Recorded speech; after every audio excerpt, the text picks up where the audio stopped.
They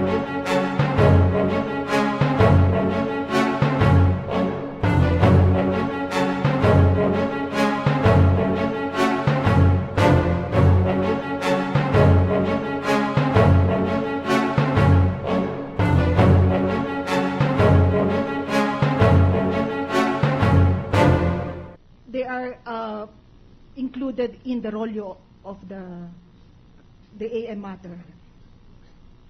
Forgive me, can you please describe on a step-by-step process how a request for a SAL-N is received by your office? I'm apprehensive to make an objection, Your Honor.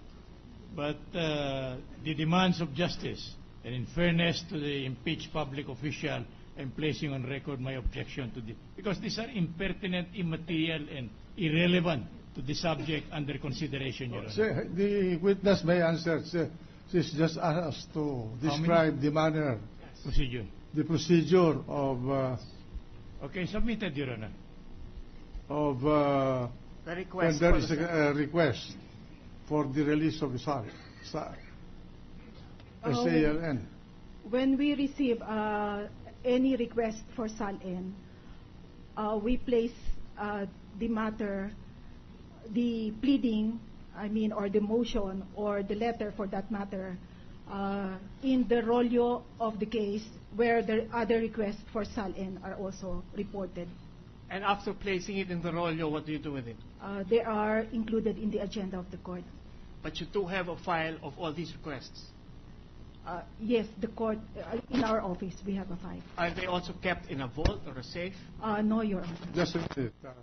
It is Mr. Counsel, I just want to clarify. When you say you place it in the agenda of the court, for what purpose is it placed in the agenda of the court?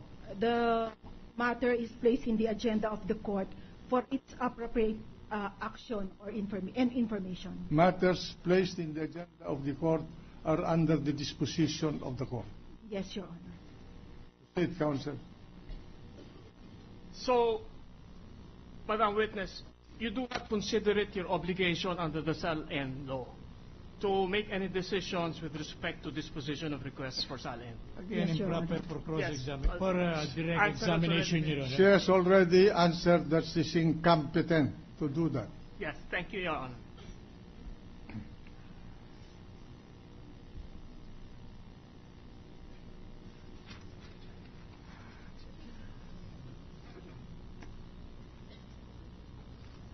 Your Honor, please may we reserve the right to subpoena the individuals earlier mentioned by the witness and the other documents which were referred to during her testimony. Will you please clearly state into the record your request for subpoena? Who are to be subpoenaed? What documents are to be brought in, so that the record will show and that proper orders will be issued. In the meantime, session suspended for 1 minute. Thank you. Your Honor, please, the defense is ready, Your Honor. The trial is resumed. Where were we? We were, before we start, may I just make a correction? The chair was not clear in citing the pertinent provision of the rules of evidence. I was referring to Section 10 of Rule 132 in relation to Section 12, where it says the party producing a witness is not allowed to impeach the credibility of the witness, except witnesses referred to in paragraphs D and E of Section 10, meaning hostile witness and adverse witness. So, where were we? We were the counsel, the private counsel for the prosecution was presenting his witness. Is the witness already in? Not yet. We'll wait for her. Saan yung testigo? Sa holding.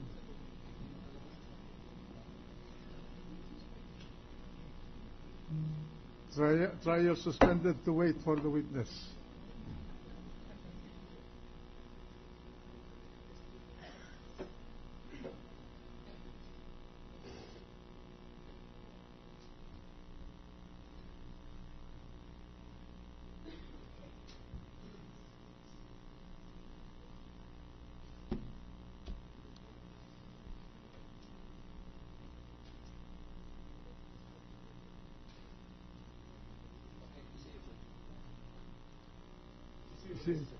Okay. Madam Witness, please take the stand. Trial resumed. Counsel, proceed. Thank you, Your Honor. With respect, We were at that point where you were supposed to state into the record the names of the witnesses that you want to be subpoenaed, as well as the documents that you want to be covered by a subpoena. yes, Your Honor. This is taken into the record. Your Honor, please, instead of stating it into the record, may we just ask for a written request? We'll probably submit it by tomorrow, Your Honor, please. No, but So ordered. Thank you. if Your Honor, please, I'm sorry. Your Honor, please. But What's if, the pleasure of counsel for the defense? if the witness sought to be presented, Your Honor, will be testifying tomorrow, then we are sorry to state for the record that they must be given enough time, together with our observation and probably opposition to the subpoena that may be issued, Your Honor. We are not opposed, Your Honor, to the issuance of the subpoena, but what we are pleading before this honorable court is to be given time within which to peruse the same and make our objection to, because subpoena ducis tecum requires a showing that the documents so to be presented are material. Wait a minute. May I request the counsel for the prosecution Yes, Your Honor. to identify the witness to be subpoenaed Yes, we will, Your Honor. and the documents to be presented, so that they will have enough time from here on to prepare Yes, their cross-examination of the witness as well as the documents. Yes, Your Honor. Please. As Justice Cuevas knows, we copy furnish the defense whenever we make a request for subpoena. And the date for the presentation of the witness and the documents, we will push it a bit back so that you will have enough time to oppose if you so wish. Thank you for the accommodation. Thank you. Thank you. So proceed. I just have one last question, ma'am. Before you came over, did any of the justices speak with you? No, Your Honor. Thank you. Thank you very much.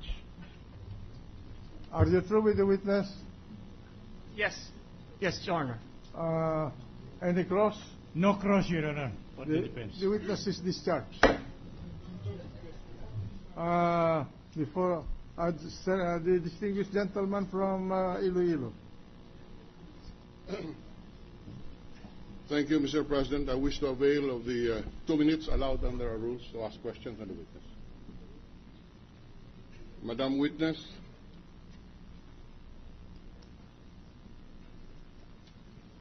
did I hear you correctly that the subpoena issued by this court was submitted to the Supreme Court for their disposition? I am actually asking for authorization. And if no authorization is issued, you will not bring the documents ordered by this court to be produced. We are sorry to object, Your Honor. The question is hypothetical, Your Honor. We are the judges. How can this counsel object to my question? Wait a minute. I'm sorry, Your Honor. I thought we are allowed to go that far. The counsel. The counsel is overdoing it. No, he is objecting to the question because of the judge. apparently the question tend to elicit an answer. Of course. To the prosecution. Of course. Oh. We want to have an answer to these questions. The court issued the subpoena, Yes. and we are part of the court. So we are asking the question from the witness. May I beg the I'm indulgence? sorry, I'm sorry. May I beg the indulgence of the counsel? Yes, Your Honor. A member of this House of the Senate is entitled to ask questions Yes. to the witnesses The presented and to the counsel. Yes, Your Honor. I And realize so that's their privilege. I realize that, Your Honor. This is a new forum where lawyers operate. So Yes, Your Honor. we Yes, Your understand. Honor. I apologize, especially Your, to apology Senator Dillon, taken. Your Honor. The distinguished gentleman from Iloilo may proceed. I already forgot my question, Your Honor.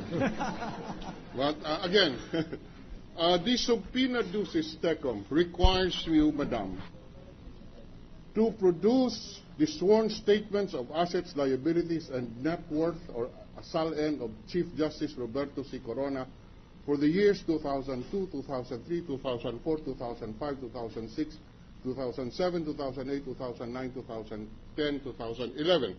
And you said you submitted this to the court for their disposition. Now, if the court does not approve this subpoena, are you going to bring these documents to the court? I follow the resolution of the court dated May 2, 1989. Please answer my question, yes or no. Will you bring it if the court does not authorize you to bring them? The Supreme Court has its rules, which is a co-equal body as the Senate.